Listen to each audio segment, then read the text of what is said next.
આ તરફ અમરેલી શહેરમાં ફરી ધોધમાર વરસાદ વરસ્યો છે। સિવિલ હોસ્પિટલ રાજકમલ ચોકમાં પાણી ભરાઈ ગયા છે। જિલ્લા પંચાયત રોડ પર પાણી વહેતા થયા છે। બસ સ્ટેન્ડ રોડ ઉપર પાણી વહેતા થયા છે। સમી સાંજે વરસાદ ખાબક્યો ને જેના કારણે ઠેર ઠેર પાણી વહેતા થયા છે। રાજકમલ ચોકમાં પાણી ભરાઈ ગયા છે। અમરેલીમાં મેઘરાજાએ એન્ટ્રી મારી છે।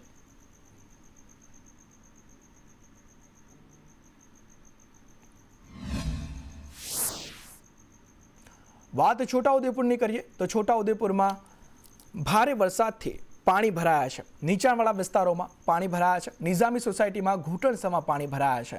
નિઝામી સોસાયટીમાં નદી જેવા દ્રશ્યો પણ સર્જાયા છે।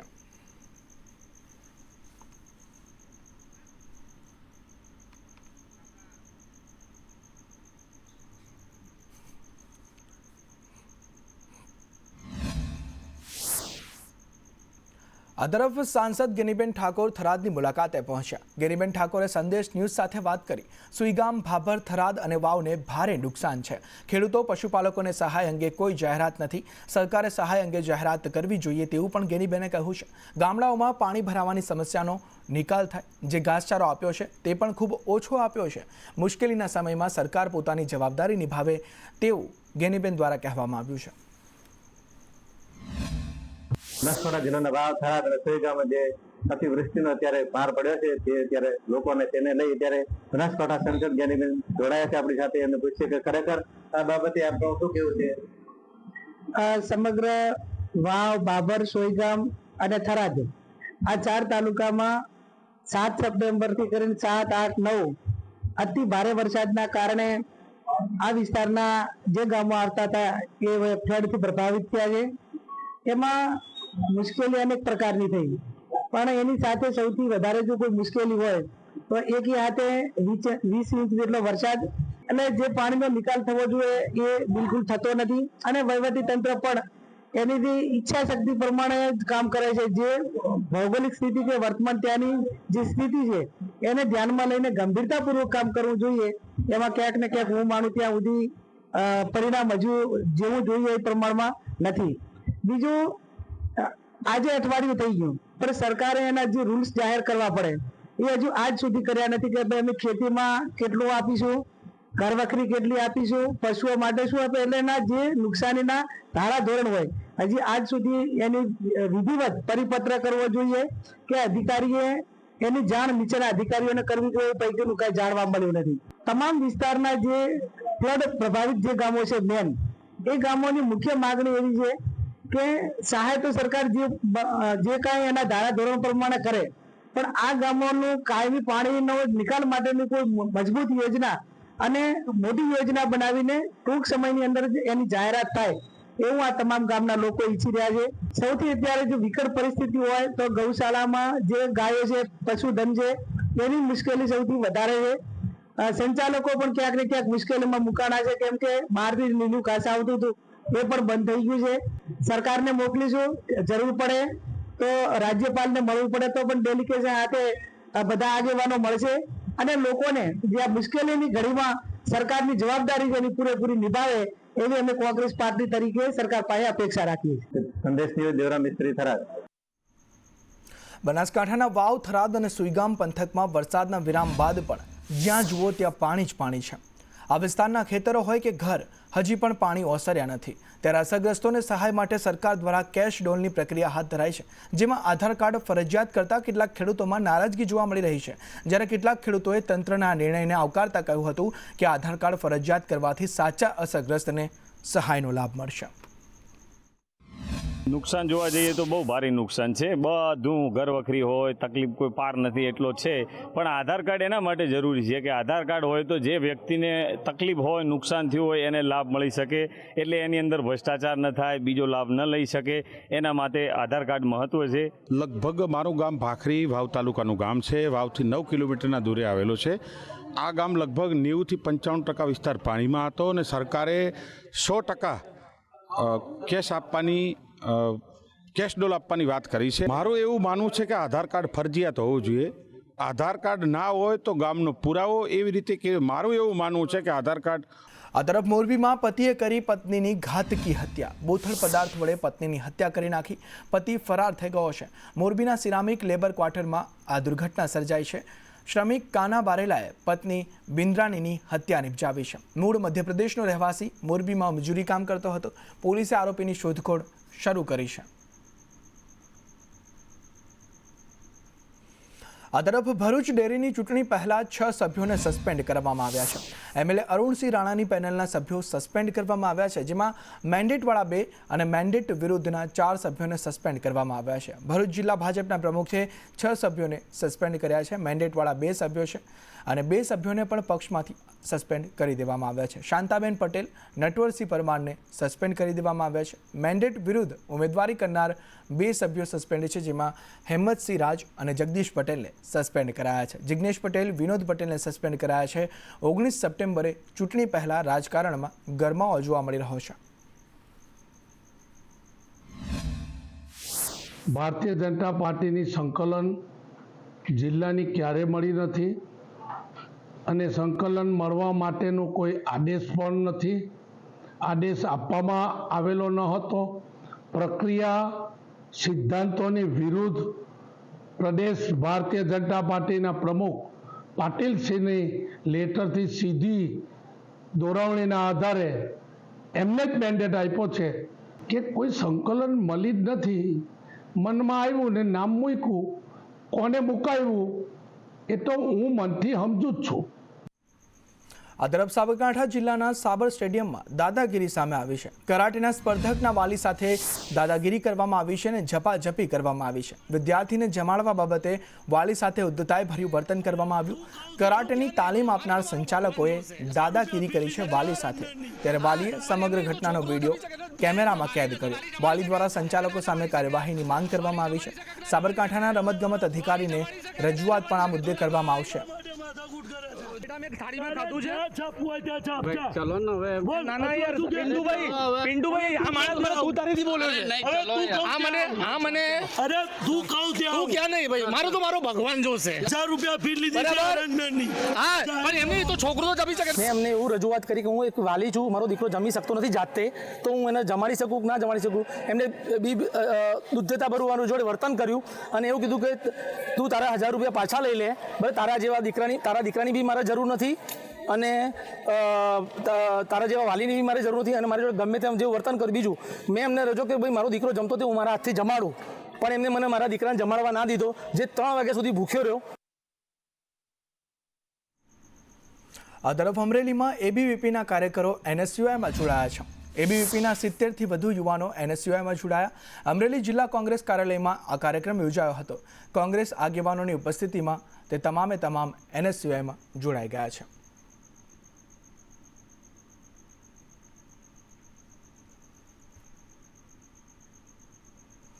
બોટાદના ઢાકણિયા રોડ પર આવેલ રામનગર સોસાયટીમાં વર્ષોથી રોડ મંજૂર થવા છતાં બનાવવામાં નથી આવતો, જેને કારણે સ્થાનિકોમાં ભારે રોષ ફેલાયો છે. પ્રાથમિક સુવિધાથી વંચિત રહીશોએ તંત્ર પ્રત્યે નારાજગી વ્યક્ત કરતા તાત્કાલિક રોડ બનાવી આપવા માંગ કરી છે. અમારે આ રોડ બનતું નથી અહીંયા અને આવી બધી ગંદકી છે અને આ બધું આવી રીતે વીછી આવે છે, તો પડકા આવે છે, ઘો આવે છે. અમારા બધા નાના નાના છોકરા છે, અમારા બેઠવાનું અહીંયા રહીને તમારે રોડ જોઈએ, અહીંયા અમારે રોડ જોઈએ, આ બધું અહીંયાથી કાઢી નાખવા જોઈએ. આ ગંદકી થાય, રોડ આવતો નથી અને મેન રોડ થઈ ગયો, કટકા થઈ ગયા, તો પાણી આ બજારમાં તો ભર્યું જ રહે, તો આ પાણી ભરે રહે, આ ગંદકી થાય, ઝાડવા થાય, ઝાડવા કોઈ કાપવા નથી દેતું. બધે રોડ થઈ ગયા છે ને આ રોડ પાસ થઈ ગયેલો છે, છતાંય નથી થતો, તો આની જવાબદારી કોણ? અને અહીંયા જે લીલોતરી જે ઉગેલું છે એમાં પડકા, વીસી, એરુની એવી સમસ્યા રહેશે. આના નાના નાના છોકરાઓ રહેશે, કોઈ પણ વસ્તુ થશે તો આની જવાબદારી કોણ? નગરપાલિકા લેશે કે કોઈ ભાજપનો સભ્ય લેશે? કઈ સમજ નથી પડતું કે આ 4 વર્ષથી રોડ પાસ થયો છે તો આ રોડ ગયો ક્યાં? આ તરફ મોરબીના નવલખી હાઈવે પર ચક્કાજામ કરવામાં આવ્યો. રોડ પરના ખાડાઓને લઈને વિરોધ નોંધાવવામાં આવ્યો છે. આસપાસના લોકોએ ભેગા મળીને આ ચક્કાજામ કર્યો. રોડની હાલત ખરાબ હોય તેથી ગ્રામજનોમાં રોષ ભભૂક્યો છે. વહેલી તકે રોડ રિપેર કરવામાં આવે તેવી ગ્રામજનો દ્વારા માંગ પણ કરવામાં આવી છે અને ગ્રામજનોએ તંત્રને 48 કલાકનું અલ્ટિમેટમ આપ્યું છે રોડ રસ્તા રિપેર કરવા માટે. આ તરફ સુરતમાં નહેરના પાણી બંધ રાખવાનો વિવાદ. ખેડૂત સમાજના વિરોધ મુદ્દે મંત્રી મુકેશ પટેલે કહ્યું કે અગાઉ પણ 90 દિવસ નહેર બંધ રહી હતી. ખેડૂતોના કોઈ પાકને નુકસાન નથી થયું. ખેડૂત સમાજ લોકોને ઊંધા ચશ્મા પહેરાવે છે. કેનાલની કેપેસિટી 2450થી વધારી 3650 ક્યુસેક કરી છે. જર્જરિત કેનાલને તાત્કાલિક રિપેરિંગ કરવાની જરૂર છે. 90 દિવસ નહેર બંધને લઈ ખેડૂત સમાજે વિરોધ કર્યો હતો. એના કરતા એક જ વાર પૈસા મંજૂર કરી એક જ વાર બંધ કરી દે તો આવનારી આપણી પેઢી છે, દિલીપ કાકા આપણને નીકળી ગયા તો આવનારી પેઢી છે હંમેશા સુખી રહી જશે.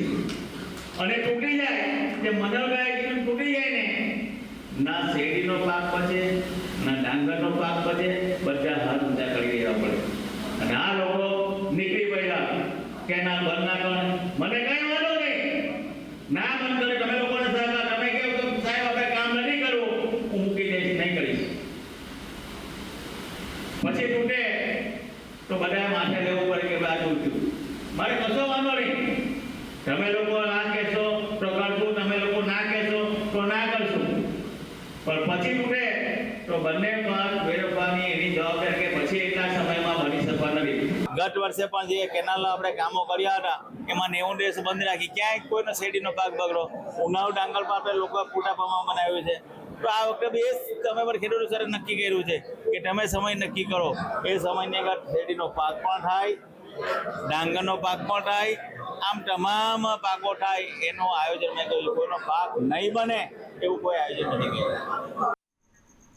તો GSSSB દ્વારા રેવન્યુ તલાટીની પરીક્ષા લેવામાં આવી. 2384 જગ્યા માટે પરીક્ષાનું આયોજન કરવામાં આવ્યું.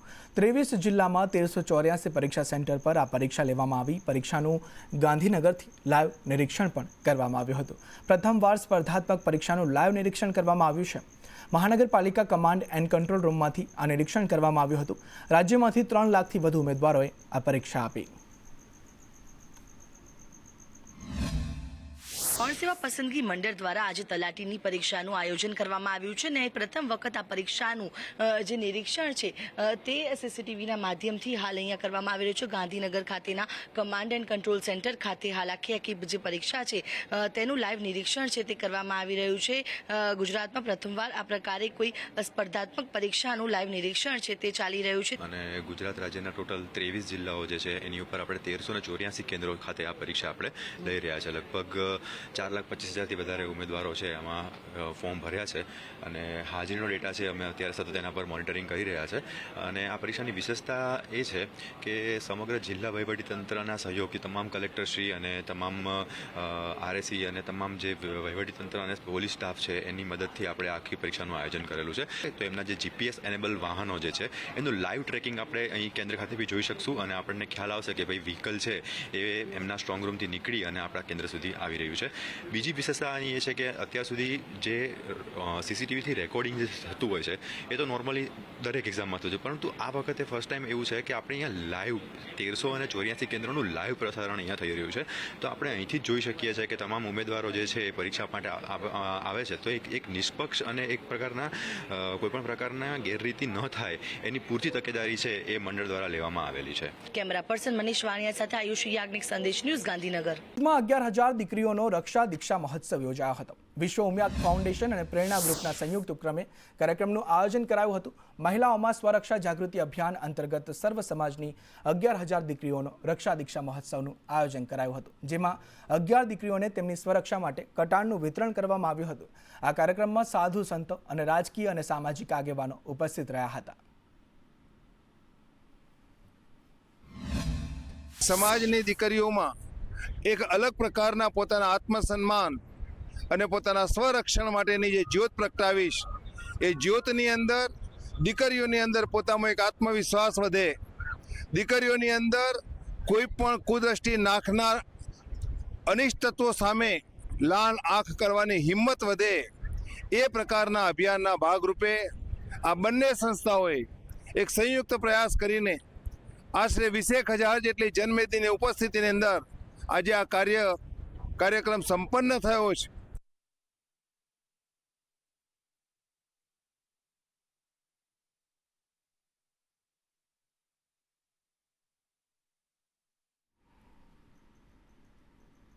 આ તરફ ભુજના આશાપુરા મંદિરમાં નવરાત્રિને લઈને તૈયારીઓ જોવા મળી રહી છે. સોની કારીગરો દ્વારા મંદિરની સફાઈ કરવામાં આવી.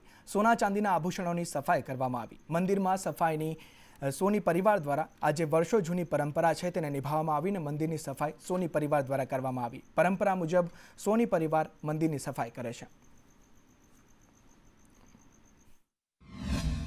આજે વર્ષોની પરંપરા મુજબ સોની પરિવારના લગભગ અંદાજિત 25 જેટલા સેવકો માતાજીની સેવામાં આવે છે અને માતાજીના દરવાજા, ચાંદીના સિંહાસન, મયુરાસન, ભોગપાટ, છત, દીવી દરેક વસ્તુ દેશી પદ્ધતિ આંબલીને અરીઠાથી પોતાની ચમકાવી અને પોતાની સેવા માતાજીને અર્પણ કરે છે. ગુજરાતીઓનો સૌથી મોટો અને પ્રિય તહેવાર એટલે નવરાત્રિ. જી હા, હવે નવરાત્રિના ગણતરીના દિવસો બાકી રહ્યા છે. ત્યારે આ વર્ષે નવલી નવરાત્રિમાં ખેલૈયાઓ ગરબે ઘૂમવા સજ્જ થયા છે અને મહિના પહેલાથી જ ગરબાની પ્રેક્ટિસ ખેલૈયાઓ શરૂ કરી દેતા હોય છે. ત્યારે આ વર્ષે ખેલૈયાઓ હિન્દી, બોલિવૂડ ગરબાના સ્ટેપ્સ સાથે ગરબે ઘૂમશે. તેમજ નવરાત્રિમાં ગરબે ઘૂમવા ખેલૈયાઓએ ટ્રેડિશનલ ડ્રેસ પહેરીને હવે ગરબાની પ્રેક્ટિસ કરી રહ્યા છે.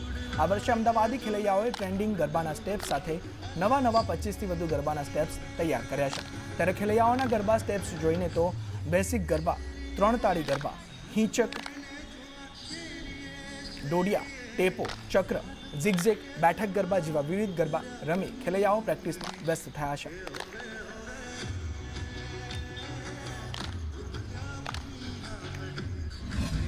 સજ્જ થયા છે. નવરાત્રિના હવે ગણતરીના દિવસો બાકી રહ્યા છે.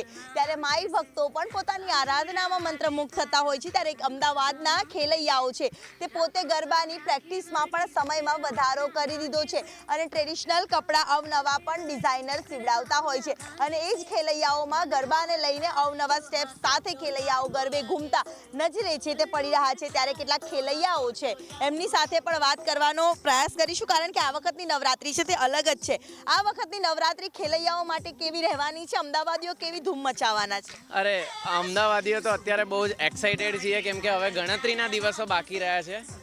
મારું નામ છે અંકિત વાઘેલા અને અમે લોકો અત્યારે રાધે રાસ ગરબામાં અત્યારે વિથ કોસ્ચ્યુમ, કેમ કે નવરાત્રિ છે તો એકદમ અમારા ટ્રેડિશનલ, આપણા જે ગુજરાતીના ટ્રેડિશનલ છે, કેડિયું છે, ચણિયાચોળી છે, એ પહેરીને અમે લોકો અત્યારે ટ્રેડિશનલમાં પ્રેક્ટિસ કરી રહ્યા છીએ તાકી અમે લોકો નવરાત્રિમાં ઓર સારી રીતે પરફોર્મ કરી. આ વખતે નવરાત્રિમાં કેટલા ગરબાના સ્ટેપ્સ છે અને એની સાથે ધૂમ મચાવવાના છે? 50+ અમે લોકો સ્ટેપ્સની પ્રેક્ટિસ કરી છે, પણ જે આપણા જૂના ભાતીગળ જે સ્ટેપ્સ છે, અર્વાચીન ગરબાથી માંડીને વેસ્ટર્ન જે ઝૂમ છે અત્યારનું નવું સોંગ છે, પછી શેકી વાળું છે અત્યારે નવું, એના પર અમે લોકોએ અત્યારે નવા સ્ટેપ્સ પર અપડેશન કર્યું છે. આ વખતે મેં ખૂબ જ પ્રિપેરેશન કરી છે અને એના માટે મેં આ વખતે નવા કોસ્ચ્યુમ પણ ડિઝાઇન કરાવડાયા છે અને આમાં અલગ અલગ સ્ટેપમાં આ વખતે સેલિબ્રેટ કરવાના છે. નવરાત્રિના તાલે ખેલૈયાઓ છે તે ગરબે રમવા માટે સજ્જ થયા છે અને અત્યારથી જ ગરબાની પ્રેક્ટિસમાં વ્યસ્ત ખેલૈયાઓ થતા નજરે પડી રહ્યા છે.